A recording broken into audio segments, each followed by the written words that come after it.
Assalamualaikum warahmatullahi wabarakatuh.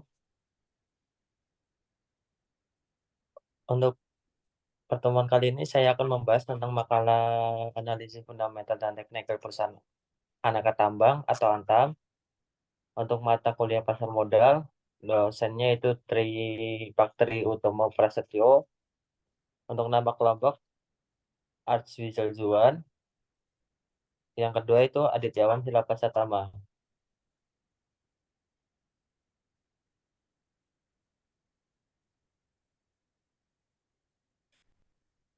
Untuk kata pengantar, puji syukur kami panjatkan kehadiran Tuhan Yang Maha Esa yang telah meninggalkan rahmat taufik dan serta hidayahnya sehingga kami dapat menyelesaikan makalah yang berjudul Analisis Fundamental dan Teknikal Perusahaan Aneka Tambang yang disusun untuk memenuhi tugas mata kuliah pasar modal tepat waktu. Kami mengucapkan terima kasih yang sebesar-besarnya kepada dosen pengampu mata kuliah pasar modal yang telah memberikan materi dan pengetahuan hingga dalam pengerjaan makalah ini bisa selesai dengan baik, serta kepada pihak yang turut serta membantu dalam menganalisis perekonomian dunia saat ini. Makalah ini kami, kami buat dengan tujuan untuk memenuhi nilai tugas pasar modal. Kami juga berharap makalah ini bisa bermanfaat untuk penulis pada khususnya dan pembaca pada umumnya. Kami menyadari dalam menyusun makalah ini masih banyak kekurangan.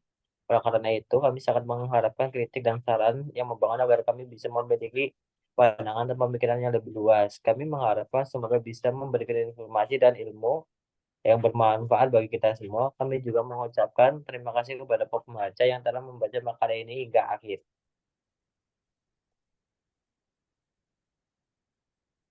Untuk daftar isi, ada beberapa kata pengantar daftar isi bab 1, bab 2, bab 3, dan daftar pustaka. Next. Berikutnya ada bab 1 pendahuluan latar belakang.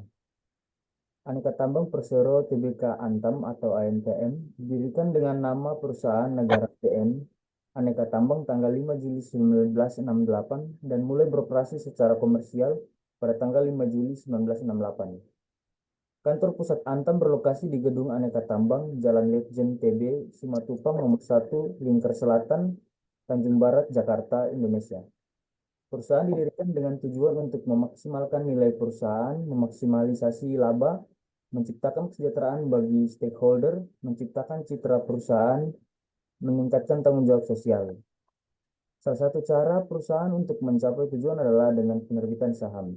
Saham merupakan satu bentuk dari beberapa jenis investasi yang dapat diperoleh investor di pasar modal. Perusahaan harus memiliki kinerja keuangan yang sehat dan efisien untuk mendapatkan laba dan meningkatkan prestasi perusahaan. Oleh sebab itu, kinerja keuangan merupakan hal penting bagi setiap perusahaan di dalam persaingan bisnis untuk mempertahankan kelangsungan perusahaannya. Seseorang yang ingin membeli saham perusahaan pasti menginginkan untuk mendapatkan keuntungan dan menghindari risiko. Lalu, bagaimana cara seseorang untuk bisa mendapatkan keuntungan tersebut dari investasi di saham? Kita bisa melakukan dua analisis sebelum membeli saham dengan analisis fundamental dan teknikal. Analisis fundamental adalah analisis yang digunakan untuk mengetahui tentang dasar ekonomi makro, laporan keuangan, dan sektor industri pada perusahaan. Analisis ekonomi makro digunakan untuk melihat kondisi ekonomi dunia yang akan berdampak pada perusahaan. Laporan keuangan digunakan untuk melihat apakah perusahaan bisa menghasilkan laba bersih setiap tahunnya. Dan untuk melihat rasio-rasio keuangan, sektor industri digunakan untuk melihat apakah sektor industri merupakan perusahaan sedang dalam kondisi yang menguntungkan. Analisis teknikal adalah analisis yang mempelajari pergerakan harga saham dengan mengukurnya untuk bisa memprediksi harga di mana di masa depan dengan grafik yang menghasilkan pola-pola tertentu. Analisis ini menggunakan histori harga saham di hari-hari sebelumnya dan volume perdagangan. Analisis ini untuk melihat tren harga saham perusahaan sekarang, kita bisa memakai beberapa indikator saat ini membeli saham, seperti moving average, RSI, MACD, stokastik, dan masih banyak lagi. Analisis fundamental dan teknikal merupakan analisis yang sangat penting untuk dilakukan sebelum investor melakukan pembelian saham. Hal ini dilakukan untuk menghindari adanya kerugian dan untuk mendapatkan keuntungan yang maksimal. Berikutnya, makalah ini bertujuan untuk satu, dapat mengetahui cara menganalisis laporan keuangan perusahaan, dapat mengetahui cara menganalisis perusahaan secara makro, dapat mengetahui cara menganalisis perusahaan secara teknikal. Empat, untuk menghitung harga wajar saham perusahaan. Dan yang terakhir, untuk mengetahui cara membeli saham yang benar. Yang berikut ada rumusan masalah. Yang pertama, bagaimana cara melakukan analisis fundamental sebelum membeli saham? Yang kedua, bagaimana cara melakukan analisis teknikal sebelum membeli saham? Yang ketiga, bagaimana pengaruh ekonomi makro terhadap harga saham? Yang keempat, bagaimana cara menghitung harga wajar saham perusahaan? Yang kelima, bagaimana cara melakukan pengambilan keputusan untuk investasi dari hasil analisis fundamental dan teknikal pada perusahaan? Yang berikutnya ada bab 2. Untuk bab 2 yaitu pembahasan rekomendasi. Ini untuk tabel sahamnya aneka tambang. Next, untuk lanjut ke analisis fundamental, ekonomi makro health, laporan keuangan bagus by sektor industri health, analisis teknikal, support resistance by moving average by MACD cell, RSI health, statistic health. Untuk kesimpulannya yaitu untuk sekarang ini terlebih dahulu sampai harga komoditas stabil serta menunggu sampai tren menjadi uptrend dan indikatornya mendukung.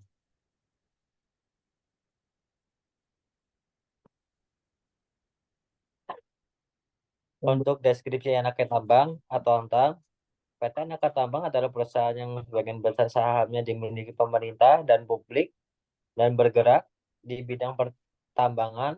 Perusahaan yang didirikan sejak 5 Juli 1968 ini memiliki kegiatan eksplorasi, penambangan, pengolahan, serta pemasaran sumber daya mineral, biji, nikel, kadar tinggi atau saprolit, biji nikel kadar rendah atau limonit, ferronikel, emas, perak, dan boksit adalah komoditas utama perusahaan ini, dan jasa utama Antam adalah pengolahan dan penurian logam murni serta jasa geologi.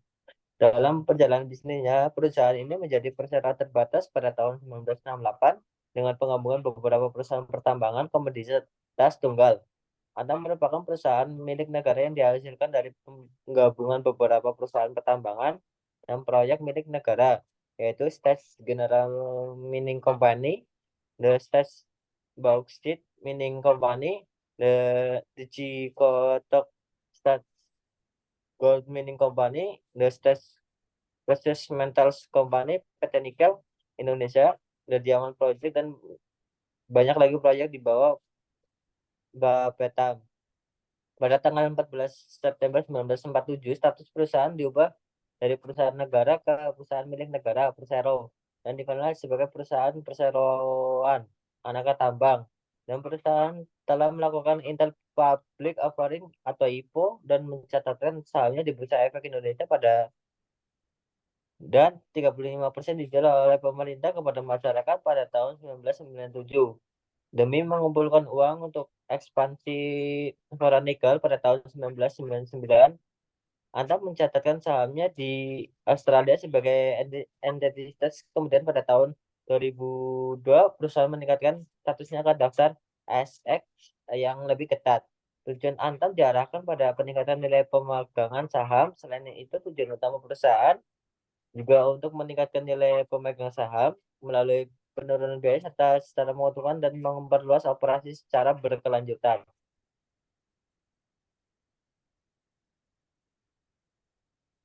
Untuk analisa makro, harga emas batangan PT Aneka Tambang Antam pada perdagangan Jumat ini lebih tipis sejalan dengan kian menguntungnya kurs dolar Amerika Serikat.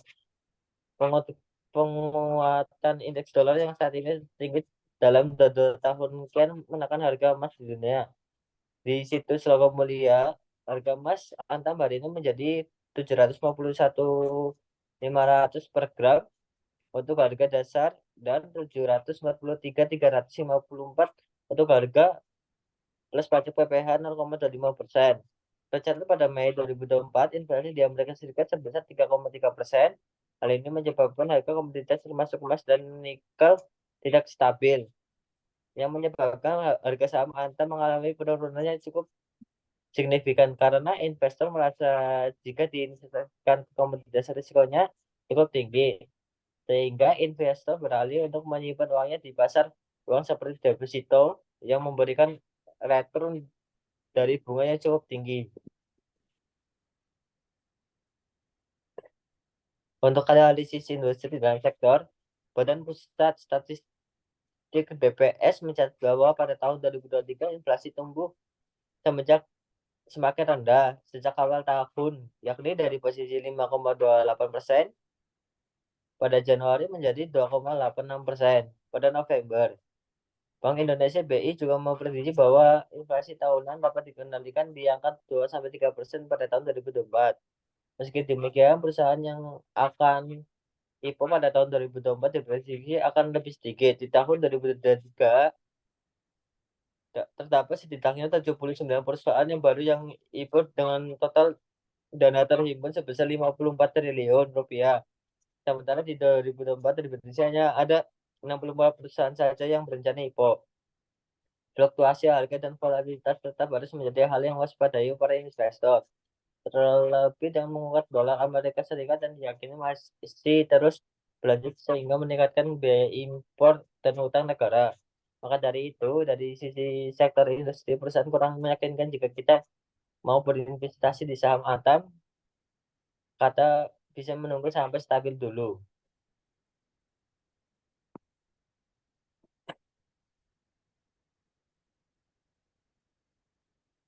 Untuk analisis laporan keuangan, yang pertama itu laporan posisi keuangan pada periode 31 Desember 2023 sampai dengan 31 Maret 2024.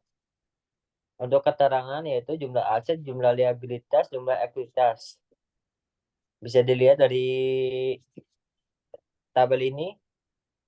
Untuk kesimpulan, selama 3 bulan terakhir, aset perusahaan anak tambang TBK mengalami penurunan.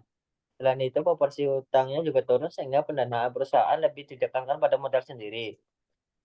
Untuk yang kedua, laporan laba rugi pendapatan komprehensif lainnya periode 3 bulan yang terakhir, 31 Maret 2023 dan 2024. Untuk keterangan, jumlah penjualan, jumlah pendapatan, dan jumlah laba komprehensif.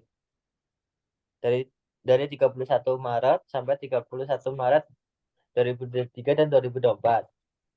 Untuk kesimpulan, pada periode ini penjualan perusahaan anak tambang TBK mengalami penurunan sehingga berdampak pada penghasilan usaha dan komprehensif yang ikut menurun.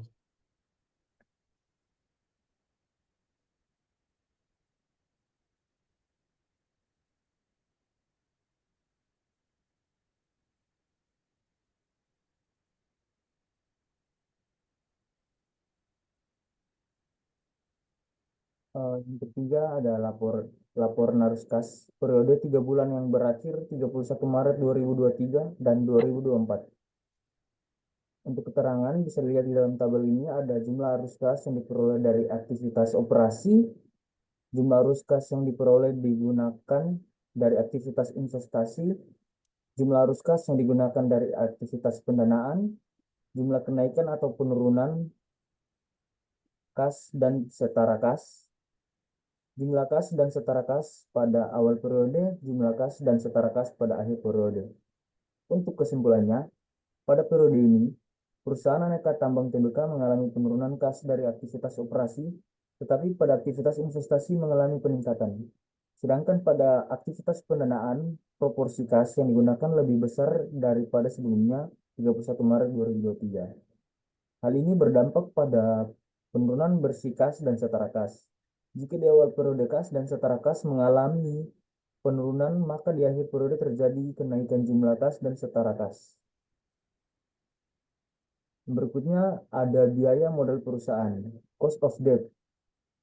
Menggunakan beban bunga akhir tahun fiskal lalu dibagi dengan utang rata-rata 2 tahun terakhir untuk mendapatkan biaya utang yang disederhanakan. Per 21 Desember, beban bunga PT Aneka Tambang Tbk angka positif adalah 287.865.000. Total nilai buku hutang D adalah 7.289.480.000 rupiah. Biaya hutang ada 287.865.000 dibagi dengan 7M 289.480.000 rupiah sama dengan 3,949%. Yang berikutnya ada cost of equity menggunakan capital asset pricing model atau CAPM untuk menghitung tingkat pengembalian yang diperlukan. Rumusnya adalah biaya ekuitas sama dengan tingkat pengembalian bebas risiko plus beta aset. Pengembalian pasar yang diharapkan dikurang tingkat pengembalian bebas risiko. A. Menggunakan tingkat jatuh tempo 10 tahun sebagai tingkat bebas risiko. Tingkat bebas risiko saat ini adalah level 6,7%. B. Beta adalah sensitivitas akses pengembalian aset yang diharapkan. Beta PT Aneka Tambang adalah 3,69%. Yang berikutnya WACC. WACC di sini dapat dilihat dalam tabel. Range-nya 13,4% dikurang 15,9%. Selected 14,7%. Yang berikutnya ada valuasi perusahaan. Dapat kita lihat di dalam tabel penjelasan ini ada harga saham, EPS, total ekuitas, total penjualan, jumlah saham beredar. Dan juga di tabel berikutnya ada kita, NDKA, Inco, dan rata-rata rasio.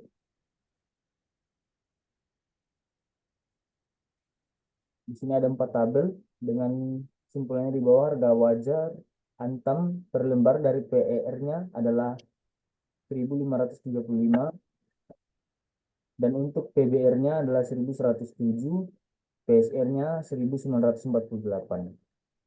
Yang berikutnya analisis teknikal. Dapat dilihat di sini untuk grafik trennya. Dari trennya sekarang ini, saham Antam sedang menuju ke arah downtrend. Secara garis support dan resistance, saham Antam ini berada di supportnya. Dengan situasi harga komoditas yang tidak stabil, kemungkinan garis supportnya akan tembus ke bawah menuju garis support terbarunya. 1. Moving average. Pergerakan secara teknikal dengan basis waktu harian, IHSG berhasil breakout dari tren turun jangka pendeknya berdasarkan tren lain dan menembus garis rata-rata selama 50 hari dan 100 hari atau moving average MA 50 dan 100. Untuk saat ini, harga saham berada di bawah rata-rata, jadi kita tidak boleh melakukan pembelian saham. Akan lebih baik lagi jika kita menunggu terlebih dahulu sampai ada pola pembalikan tren ke arah atas. MACD. Secara teknikal, IHSG ditutup positif dengan candle bullish. Indikator dari stokastik bersifat bearish histogram. MACD bergerak positif garis bullish dan volume meningkat. Sementara itu, indeks utama Wall Street libur memperingati hari kemerdekaan. RSI terlihat dari Relative Strength Index yang sebesar 52,141, menandakan suatu aset sedang dalam posisi netral. Sampai garisnya menuju melewati garis konfirmasi atau area 80%, kita baru bisa melakukan pembelian. RSI Untuk selanjutnya yaitu RSI terlihat dari Relative Strength Index atau RSI yang sebesar 52,141 menandakan suatu aset sedang dalam posisi netral. Sampai garisnya menuju lewat garis konfirmasi area 80%, kita baru bisa melakukan pembelian. Untuk yang keempat, stochastic. Untuk saat ini garis masih di area gold. Dari indikator stochastic ini belum waktu yang tepat untuk beli. Kita bisa menunggunya terlebih dahulu sampai ada perpotongan kertas dan melewati garis konfirmasinya.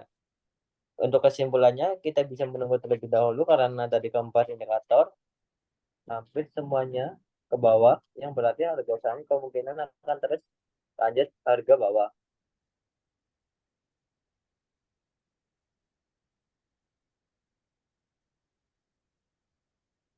Untuk yang bab 3 penutupnya, kesimpulan dari semuanya penelitian ini, analisis fundamental dan teknikal perusahaan aneka tambang atau Antam menghasilkan keputusan menunggu atau ditahan hold terlebih dahulu untuk berinvestasi. Dari sisi fundamental karena adanya kenaikan netral dan penurunan sektor komoditas yang tidak menentukan, dan inflasi Amerika Serikat yang masih di 3,3% untuk laporan keuangan sangat bagus untuk keputusan berinvestasi. Namun analisis teknikal perusahaan Antam ini rekomendasinya masih hold menunggu terlebih dahulu karena saat ini dari indikator MACD, RSI, dan stochastic belum memperlihatkan adanya perpotongan ke atas atau golden cross. Dan indikator moving average juga bukan waktu untuk beli karena harga saham karena masih berada di bawah MA10 dan MA20. Kita bisa menunggu untuk beli sampai ada pergerakan tren naik. Untuk sarannya, bagi yang ingin berinvestasi di perusahaan aneka tambang bisa menunggu dulu sampai harga komoditas stabil dan inflasi di Amerika Serikat berkurang mungkin sampai 2,00%. Karena dari sisi ekonomi dan analisis teknikal kurang baik, hanya laporan keuangan dan nilai evaluasinya yang lumayan baik, menunggu dulu karena untuk saat ini ada yang harganya turun dan juga ada yang naik. Untuk passwordnya juga jika ada yang merasa turun. Tapi jika inflasi membaik, perusahaan Antam ini memiliki prospek yang cukup bagus karena emas sendiri yang memiliki pandangan baik dari masyarakat dan nikel yang bisa digunakan sebagai bahan baku baterai mobil listrik seperti Tesla dan lain-lain.